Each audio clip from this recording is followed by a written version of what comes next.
The top story: inflation accelerated to the highest level in 9 months in November, boosted by increases in food and transport prices. Consumer price inflation has quickened to 6.6% in November from 6.4% in October, Stats SA revealed. On average, prices increased by 0.3% between October and November 2016. The CPI for goods increased by 7.7%. and CPI for services increased by 5.6%.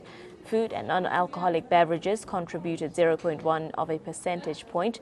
Transport contributed 0.2 of a percentage point in November, mainly due to a 45 cents a litre increase in the price of petrol.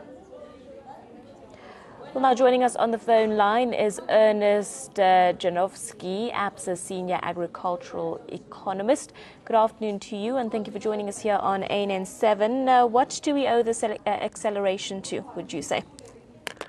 Well, basically, there's two main things in that acceleration. The one is the petrol price that increased purely due to the exchange rate that weakened. I think that was the one driver throughout the process. The other one is the food prices because of the drought in the past. If you take it year on year, the drought definitely had an effect on the. But given where we are currently, the expectations are that food inflation will come down slightly, and that's purely because of maize prices and everything else coming down. On the meat side, maybe not that much, which is also one of the bigger parts of the basket.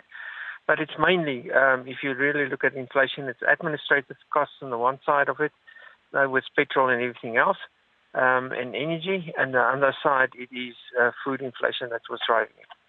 Now, Ernest, the inflation has accelerated to its highest level in 9 months. What exactly does this mean for the average person on the street? What does this mean for South Africans?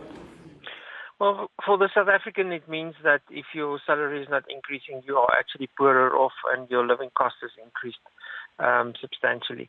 And that is the net effect of it. And because of the poorer people in our economy, you'll find that your inflation, because you spend more on food and everything else, and it is mainly food that is driving this upwards, you'll find that means that the cost that their inflation is actually a little bit higher, and that means that their cost of living is increased substantially. Thank you very much, Ernest, for your time this afternoon. We appreciate you chatting to us. Mr. Ernest Janovsky, ABSA Senior Agricultural Economist, just chatting to us about the fact that inflation has now accelerated to the highest level in 9 months in November, boosted by increases in food and transport prices as well.